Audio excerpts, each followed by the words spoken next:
Le déclic, arrêter de voir le budget comme un outil de contrôle et le considérer comme un outil d'observation.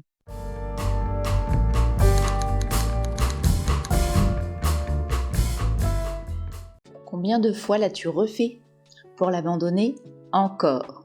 Si ton budget ne fonctionne pas, si tu l'as déjà fait, refait, abandonné, ou si tu repousses toujours le moment de t'y remettre, le problème n'est probablement pas ce que tu crois. Aujourd'hui, pas de nouveau tableau, pas de méthode miracle, juste un petit changement de regard très simple qui peut transformer ta relation à ton argent sans pression. Et souvent, ce déclic suffit à relancer toute la dynamique.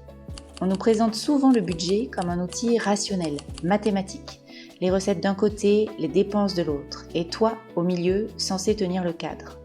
Mais dans la vraie vie, on gère son argent quand on est fatigué, stressé, parfois anxieux ou anxieuse. Et un budget pensé uniquement avec la tête finit par entrer en conflit avec ce que tu vis réellement. Quand quelqu'un me dit « j'arrive pas à tenir mon budget », la vraie question n'est pas « qu'est-ce que tu fais de mal ?», mais plutôt « qu'est-ce que ce budget te fait ressentir ?» Un budget comme un rappel de ce qu'on ne peut pas se permettre, comme une liste de noms qui engendre de la culpabilité. Un budget comme un symbole de restriction. Ce n'est pas de la paresse ni un manque de volonté, c'est un mécanisme de protection. Parce qu'un budget touche à la sécurité, la liberté, au contrôle, à la peur de l'avenir. Par exemple, en moyenne, un Français sur 2 dépasse son budget loisir de 30% sans même s'en rendre compte chaque mois. Ces chiffres ne jugent pas, ils illustrent juste la réalité. Le déclic, arrêter de voir le budget comme un outil de contrôle et le considérer comme un outil d'observation. Un exemple concret de premier pas consisterait à noter chaque dépense dans un premier temps sans corriger, sans juger. Le projet étant d'observer. Qu'est-ce que je dépense ? Quand est-ce que je le dépense ? Comment je me sens quand je le dépense ? Tu as peut-être remarqué par exemple que tu dépenses plus le dimanche soir, en ligne. Plutôt que de te dire « je ne dois plus dépenser le dimanche soir », tu notes « dimanche soir, besoin de réconfort avant de démarrer la semaine ». Un autre exemple, un achat plaisir qui survient après une journée difficile. Observation, après une mauvaise journée, j'ai besoin de réconfort. Puis, peu à peu, tu peux commencer à explorer d'autres alternatives qui ne dépendront pas de ton budget pour répondre aux besoins que tu as identifiés. Appeler une amie, boire un thé chaud, faire 10 minutes de respiration, de relaxation.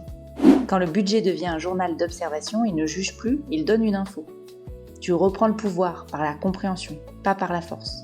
Alors bien sûr, ce premier déclic, c'est pas lui qui va transformer ton budget ni tes finances. Mais je te garantis que de prendre cette phase d'observation, si tu ne l'as jamais faite, si tu as déjà tenté des budgets mais que ça n'a jamais tenu dans le temps, commencer par là peut vraiment créer un déclic qui amènera la différence. Concrètement, comment tu peux faire ça ? Tu vas choisir un support simple, un carnet, ton téléphone, un fichier.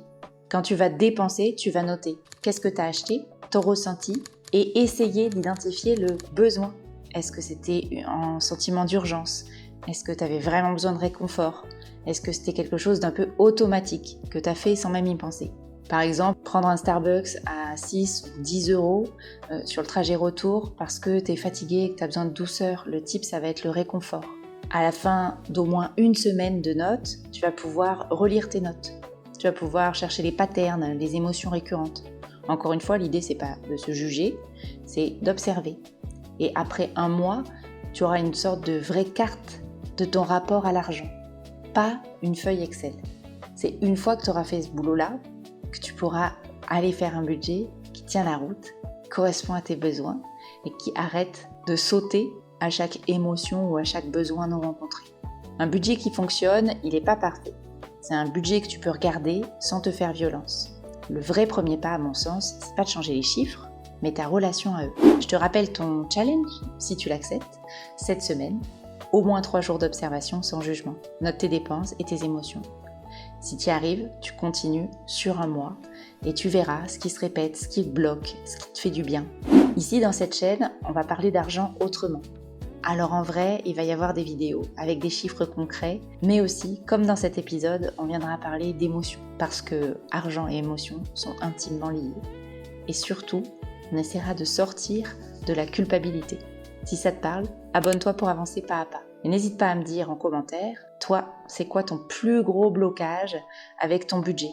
Tu peux me parler d'émotions, tu peux me parler de technique, dis-le moi en commentaire, je te répondrai et surtout, ça me donnera des idées pour créer des vidéos qui répondent à tes besoins. Et je te dis à très vite.